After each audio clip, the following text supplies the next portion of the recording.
월스트리트의 조용한 거인 이스라엘 잉글랜더. 월스트리트에는 수많은 전설이 있습니다. 워런 버핏, 조지 소로스, 레이 달리오. 하지만 오늘 제가 들려드릴 이야기의 주인공은 조금 다릅니다.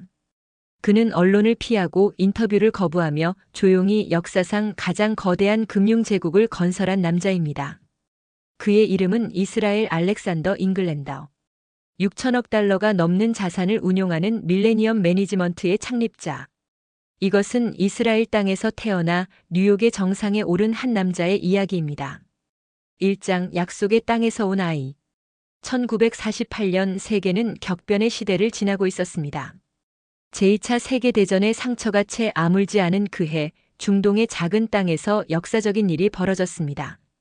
이스라엘이라는 국가가 공식적으로 탄생한 것입니다. 바로 그 역사적인 해에 한 아기가 이스라엘 땅에서 첫 울음을 터뜨렸습니다. 부모는 신생 국가의 이름을 따서 아이에게 이스라엘이라는 이름을 지어주었습니다. 어쩌면 그들은 이 아이가 언젠가 자신만의 제국을 건설하리라는 것을 본능적으로 알았는지도 모릅니다. 잉글랜더 가족은 곧 새로운 기회를 찾아 대서양을 건넜습니다. 미국, 그 중에서도 뉴욕.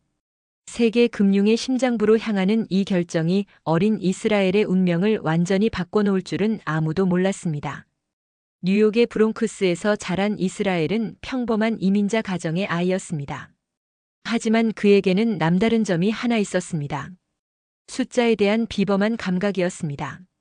다른 아이들이 야구 카드를 모을 때 어린 이스라엘은 주식 시세표에 눈을 빛냈습니다. 신문의 금융 섹션은 그에게 가장 흥미로운 읽을거리였습니다. 왜 이 숫자들은 매일 바뀌는 거지? 어린 소년의 이 단순한 질문이 그의 인생 전체를 관통하는 화두가 될 것이었습니다. 시장은 왜 움직이는가? 가격은 어떻게 결정되는가? 그리고 가장 중요한 질문. 이 움직임에서 어떻게 이익을 얻을 수 있는가? 고등학교 시절 잉글랜더는 이미 주식 투자를 시작했습니다. 용돈을 모아 작은 주식을 사고 팔았습니다. 대부분의 10대들이 첫 데이트에 설레고 있을 때 그는 첫 번째 수익에 설레고 있었습니다. 물론 손실도 경험했습니다. 하지만 그 손실들이 그에게 가르쳐준 교훈은 나중에 그의 투자 철학의 핵심이 됩니다. 뉴욕 대학교에 진학한 잉글랜더는 금융을 전공했습니다. 교과서의 이론들은 그에게 새롭지 않았습니다. 그는 이미 실전에서 배운 것들이 있었으니까요. 하지만 대학은 그에게 다른 것을 주었습니다. 바로 월스트리트로 가는 문이었습니다. 1970년대 초 갓 졸업한 청년 잉글랜더는 뉴욕 증권거래소의 플로어 트레이더로 첫 발을 내디뎠습니다. 시끄럽고 혼란스럽고 아드레날린이 넘치는 그곳에서 그는 자신이 평생 찾던 곳을 발견했다는 것을 알았습니다. 2장 월스트리트의 늑대들 사이에서.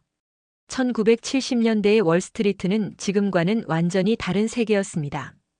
컴퓨터 알고리즘 대신 사람들의 고함 소리가 거래를 성사시켰습니다. 전화기와 수신호가 첨단 기술이었던 시대. 젊은 잉글랜더는 이 정글에서 생존하는 법을 배워야 했습니다. 뉴욕 증권거래소의 플로어에서 그는 옵션 트레이더로 일하기 시작했습니다. 옵션. 이 복잡한 파생 상품은 당시 대부분의 투자자들에게 미지의 영역이었습니다. 하지만 잉글랜더는 이 복잡성 속에서 기회를 보았습니다. 모든 사람이 이해하는 것에서는 돈을 벌기 어렵다. 하지만 소수만 이해하는 것에서는 큰 돈을 벌 수 있다. 이것이 그가 초기에 깨달은 첫 번째 교훈이었습니다. 플로어에서의 경험은 그에게 시장의 본질을 가르쳐 주었습니다. 가격은 수요와 공급만으로 결정되지 않았습니다. 공포와 탐욕, 소문과 심리 그리고 무엇보다 정보의 비대칭성이 시장을 움직였습니다. 잉글랜더는 이 모든 요소를 읽어내는 능력을 키워갔습니다. 1977년 그에게 중요한 기회가 찾아왔습니다. 아메리칸 증권거래소의 플로어 트레이딩 운영을 맡게 된 것입니다. 불과 30살도 되지 않은 나이에 그는 이미 트레이딩 플로어의 베테랑으로 인정받고 있었습니다. 하지만 잉글랜더는 단순한 트레이더로 만족하지 않았습니다. 그는 더 큰 그림을 보고 있었습니다. 다른 사람들이 오늘의 거래에 집중할 때 그는 내일의 시스템을 구상하고 있었습니다. 1980년대가 시작되었습니다. 레이건 시대, 월스트리트의 황금기. 영화 월스트리트의 고든 게코가 탐욕은 좋은 것이라고 외치던 시대. 젊은 트레이더들이 페라리를 몰고 다니며 수백만 달러의 보너스를 자랑하던 시대. 잉글랜더도 성공했습니다. 하지만 그의 성공은 달랐습니다. 그는 화려함을 추구하지 않았습니다. 언론에 나서지 않았고 자신의 성과를 떠벌리지 않았습니다. 대신 그는 조용히 자본을 모았고 조용히 경험을 쌓았으며 조용히 자신만의 제국을 건설할 청사진을 그려나갔습니다. 그리고 1989년 드디어 그 순간이 왔습니다. 3장 밀레니엄의 탄생. 1989년 세계는 또 한 번 격변의 시대를 맞이하고 있었습니다. 베를린 장벽이 무너지고 냉전이 끝나가고 있었습니다. 새로운 천년이 다가오고 있었습니다. 바로 그 해 이스라엘 잉글랜더는 자신의 헤지펀드를 설립했습니다. 그리고 그 이름을 밀레니엄 매니지먼트라고 지었습니다. 새로운 천년을 향한 야망을 담은 이름이었습니다. 시작은 소박했습니다.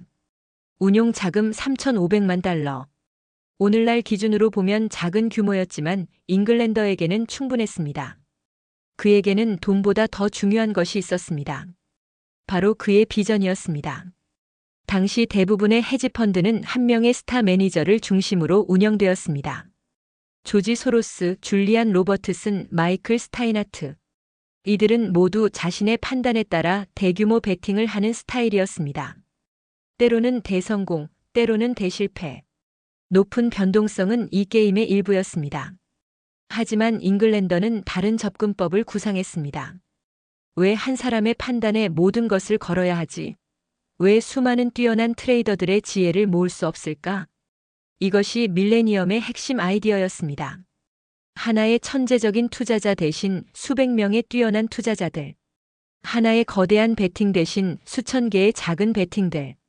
집중 대신 분산. 변동성 대신 안정성. 잉글랜더는 이것을 멀티 스트래티지 또는 멀티 매니저 모델이라고 불렀습니다. 혁명적인 아이디어였습니다. 초기에 회의론자들은 많았습니다. 수많은 트레이더들을 어떻게 관리하겠다는 거야? 그들이 서로 반대 방향으로 베팅하면 어떻게 되지? 통제가 불가능해질 거야. 하지만 잉글랜더는 이미 답을 가지고 있었습니다. 핵심은 리스크 관리였습니다. 4장 리스크의 예술. 밀레니엄 매니지먼트의 내부는 일반적인 헤지펀드와 완전히 달랐습니다. 그것은 마치 거대한 우주처럼 조직되어 있었습니다. 중심에는 잉글랜더와 그의 리스크 관리팀이 있었고 그 주위를 수백 개의 독립적인 트레이딩 팀들이 마치 행성처럼 공전하고 있었습니다. 각각의 트레이딩 팀은 자신만의 전략을 가지고 있었습니다. 어떤 팀은 주식의 롱숏 전략을, 어떤 팀은 채권 차익 거래를, 어떤 팀은 통화 거래를, 또 어떤 팀은 합병 차익 거래를 전문으로 했습니다. 마치 수백 개의 미니 헤지펀드들이 하나의 지붕 아래 모여 있는 것과 같았습니다. 하지만 이 시스템의 진정한 천재성은 리스크 관리에 있었습니다. 잉글랜더는 각 트레이딩 팀의 엄격한 손실 한도를 설정했습니다. 만약 어떤 팀이 일정 수준 이상의 손실을 기록하면 즉시 그들의 자본이 줄어들거나 아예 거래가 중단되었습니다. 감정이나 희망은 개입할 여지가 없었습니다. 오직 숫자만이 결정을 내렸습니다. 손실을 작게 유지하라. 그러면 이익은 스스로 커질 것이다. 이것이 잉글랜더의 황금률이었습니다. 이 시스템은 냉혹했습니다. 실적이 좋지 않은 트레이더는 빠르게 퇴출되었습니다. 밀레니엄에서 살아남는다는 것은 월스트리트에서 가장 어려운 시험 중 하나였습니다. 하지만 동시에 가장 보람 있는 것이기도 했습니다. 살아남은 자들에게는 엄청난 보상이 주어졌습니다.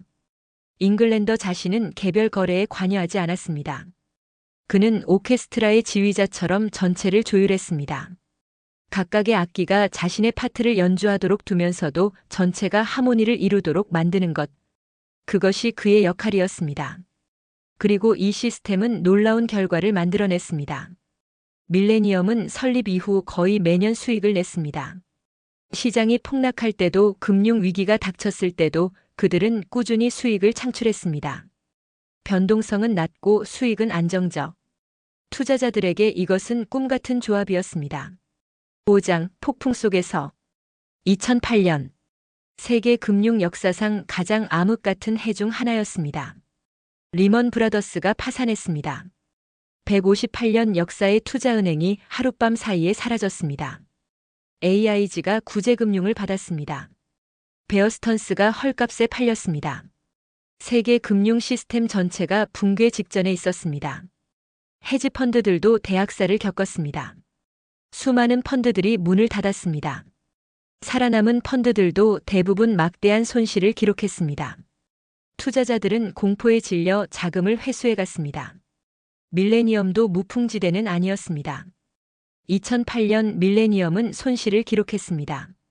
펀드 역사상 드문 일이었습니다. 투자자들이 자금 회수를 요청했고 잉글랜더는 어려운 결정을 내려야 했습니다. 하지만 여기서 잉글랜더의 진가가 드러났습니다. 많은 펀드들이 투자자들의 환매 요청을 막기 위해 게이트 조항을 발동했습니다. 당신의 돈을 돌려주지 않겠다는 것이었습니다. 이것은 투자자들과의 신뢰를 완전히 파괴하는 행위였습니다.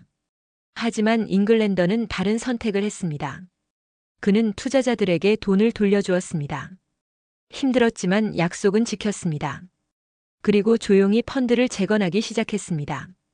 2009년 시장이 바닥에서 반등하기 시작했을 때 밀레니엄은 준비되어 있었습니다.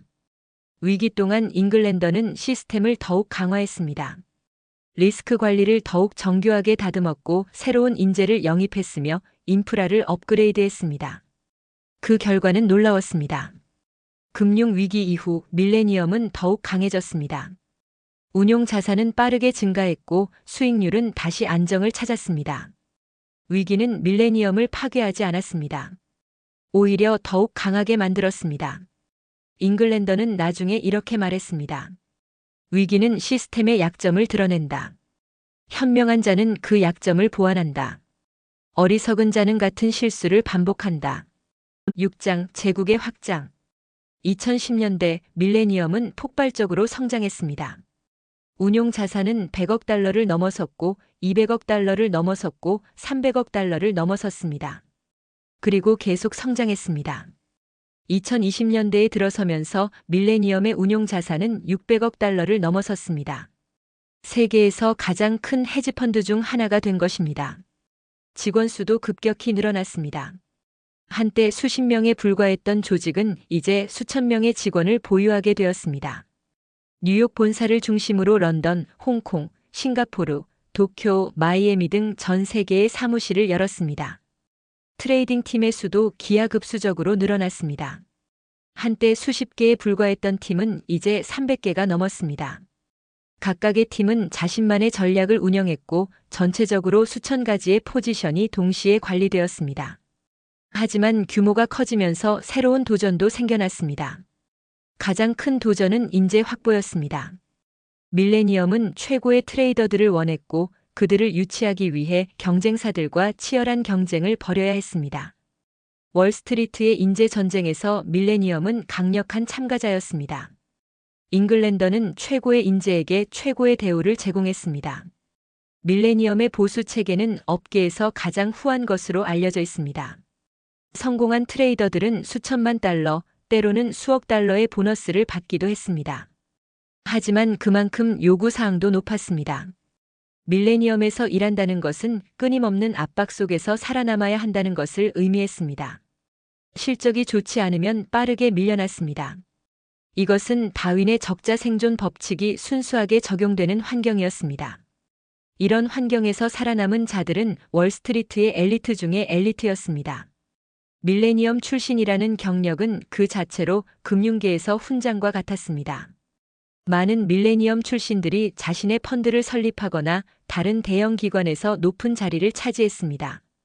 7장 철학자 투자자. 이스라엘 잉글랜더는 단순한 투자자가 아닙니다. 그는 철학자이기도 합니다. 수십 년간의 시장 경험을 통해 그는 독특한 투자 철학을 발전시켰습니다. 이 철학은 밀레니엄의 모든 활동의 근간을 이루고 있습니다. 첫째, 겸손함. 잉글랜더는 시장을 예측할 수 있다고 믿지 않습니다. 많은 투자자들이 시장이 어디로 갈 것인가를 예측하려고 합니다. 하지만 잉글랜더는 그것이 불가능하다고 생각합니다. 대신 그는 어떤 상황에서도 돈을 벌 수 있는 시스템을 구축하는 데 집중합니다. 나는 내일 시장이 오를지 내릴지 모른다. 하지만 나는 어떤 경우에도 우리가 리스크를 관리할 수 있다는 것을 안다. 둘째, 분산의 힘. 잉글랜더는 집중 투자를 경계합니다. 한 곳에 모든 것을 걸면 대박을 터뜨릴 수도 있지만 모든 것을 잃을 수도 있습니다. 그는 대박보다는 꾸준한 수익을 선호합니다. 밀레니엄의 수백 개 트레이딩 팀은 각각 다른 전략을 사용합니다. 어떤 전략이 실패해도 다른 전략들이 보완합니다. 전체적으로 보면 수익은 안정적으로 유지됩니다. 셋째, 리스크 관리의 최우선. 잉글랜더에게 수익보다 중요한 것은 리스크 관리입니다. 큰 수익을 내는 것보다 큰 손실을 피하는 것이 더 중요합니다.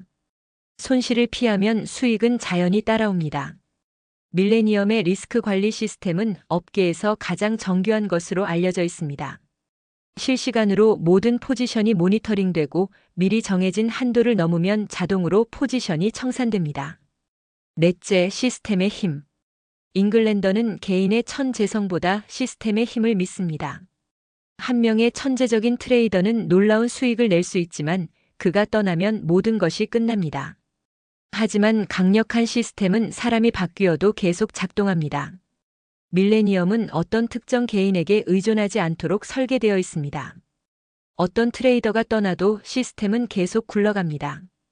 이것이 밀레니엄의 지속성의 비결입니다. 8장, 그림자 속의 억만장자. 이스라엘 잉글랜더는 월스트리트에서 가장 성공한 인물 중 하나입니다. 그의 개인 자산은 수십억 달러에 달하는 것으로 추정됩니다. 포브스 억만장자 리스트의 단골입니다. 하지만 그에 대해 알려진 것은 놀라울 정도로 적습니다. 잉글랜더는 언론을 철저히 피합니다. 인터뷰를 거의 하지 않습니다. 컨퍼런스에서 연설하지 않습니다. 소셜미디어도 하지 않습니다. 그의 사진도 찾기 어렵습니다. 왜 그럴까요? 일부는 이것이 전략적 선택이라고 말합니다. 헤지펀드 세계에서 비밀은 자산입니다. 당신의 전략을 알면 알수록 경쟁자들은 그것을 복제할 수 있습니다. 그림자 속에 머무는 것은 경쟁 우위를 지키는 방법입니다. 다른 이들은 이것이 그의 성격이라고 말합니다. 그는 원래 과묵하고 내성적인 사람이라는 것입니다. 주목받는 것을 좋아하지 않는다고 합니다. 어떤 이유에서든 이 비밀주의는 그를 더욱 신비로운 인물로 만들었습니다. 월스트리트의 다른 거인들이 TV에 출연하고 책을 쓰고 트위터에서 활약하는 동안 잉글랜더는 조용히 그의 제국을 운영합니다. 하지만 그가 완전히 은둔 생활을 하는 것은 아닙니다. 그는 자선 활동에 적극적으로 참여하고 있습니다. 특히 유대인 커뮤니티와 이스라엘에 대한 지원, 그리고 교육기관에 대한 기부로 알려져 있습니다. 뉴욕의 여러 문화기관에도 큰 기부를 해왔습니다. 그의 자선 활동도 투자와 마찬가지로 조용히 이루어집니다. 기자 회견을 열거나 자신의 관대함을 광고하지 않습니다. 그냥 필요한 곳에 돈을 보냅니다. 9장, 미래를 향하여. 70대 중반에 접어든 잉글랜더는 여전히 밀레니엄의 수장으로 활동하고 있습니다. 많은 사람들이 궁금해합니다. 그가 은퇴하면 밀레니엄은 어떻게 될까? 창립자 없이도 이 거대한 기계가 계속 작동할 수 있을까? 잉글랜더는 이 질문에 대한 답을 이미 준비하고 있는 것으로 알려져 있습니다. 밀레니엄은 그 어느 때보다 덜 개인에게 의존하는 구조로 진화해 왔습니다. 강력한 경영진이 구축되어 있고 시스템은 점점 더 자동화되고 있습니다. 그리고 밀레니엄은 계속 변화하고 있습니다. 기술의 발전에 따라 밀레니엄도 진화합니다. 인공지능과 머신러닝은 이제 투자 프로세스의 핵심 부분이 되었습니다. 빅데이터 분석은 새로운 투자 기회를 찾는 데 사용됩니다. 클라우드 컴퓨팅은 글로벌 운영을 더욱 효율적으로 만들었습니다. 하지만 핵심 철학은 변하지 않습니다. 리스크 관리, 분산, 그리고 시스템의 힘. 이 원칙들은 기술이 어떻게 변하든 유효합니다. 금융 시장도 변하고 있습니다. 암호화폐, 분산금융, ESG 투자. 새로운 자산 클래스와 새로운 투자 테마가 계속 등장합니다. 밀레니엄은 이러한 변화에도 적응해 나가고 있습니다. 경쟁도 치열해지고 있습니다. 밀레니엄의 멀티 매니저 모델은 이제 업계 표준이 되었습니다. 시타델, 포인트 72 같은 경쟁사들도 비슷한 모델을 운영합니다. 인재 확보 경쟁은 그 어느 때보다 치열합니다. 하지만 잉글랜더가 구축한 것은 단순히 모방할 수 있는 것이 아닙니다. 수십 년에 걸쳐 쌓아온 문화, 시스템, 인재 풀, 그리고 트랙 레코드. 이것은 하룻밤에 만들어지지 않습니다. 10장 전설의 교훈. 이스라엘 잉글랜더의 이야기에서 우리는 무엇을 배울 수 있을까요? 첫째, 자신만의 길을 걸어라. 잉글랜더는 다른 사람들이 하는 대로 따라하지 않았습니다. 당시 모든 헤지펀드가 스타 매니저 모델을 따르고 있을 때 그는 완전히 다른 접근법을 선택했습니다. 그리고 그것이 그를 성공으로 이끌었습니다. 둘째, 리스크를 존중하라. 탐욕은 월스트리트를 움직이는 연료입니다. 하지만 그 탐욕이 통제되지 않으면 재앙이 됩니다. 잉글랜더는 항상 리스크를 최우선으로 생각했습니다. 이것이 그가 수십 년간 살아남을 수 있었던 비결입니다. 셋째, 시스템을 구축하라. 개인의 노력에는 한계가 있습니다.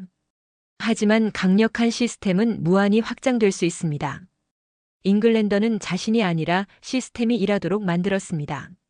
넷째, 겸손을 유지하라. 월스트리트에는 자신의 천재성을 확신하는 사람들이 넘쳐납니다. 그리고 그들 중 대부분은 결국 실패합니다. 잉글랜더는 시장을 예측할 수 있다고 믿지 않았습니다. 그는 자신의 한계를 알았고 그 한계 안에서 일했습니다.